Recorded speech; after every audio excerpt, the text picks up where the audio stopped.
It seems like here in Italy, at least in Rome, things don't actually come to life until mid-afternoon, early evening.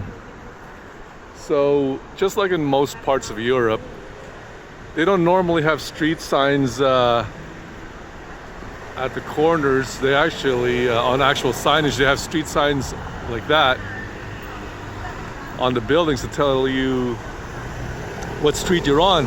But here in Rome, you don't find that everywhere. So it's pretty easy to get confused and lost and everything else.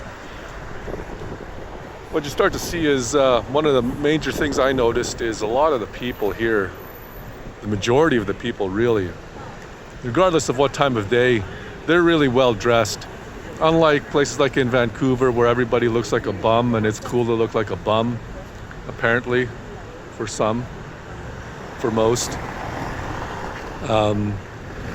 Here people take pride in how they dress, how they appear, and also being very stylish. One of the things I noticed, that's one of the things that really stood out so far. Aside from the mad driving here, this is like I said before, this is like Thailand driving in a G7 country. Scooters and cars and buses going wherever the hell they want. People have to watch out,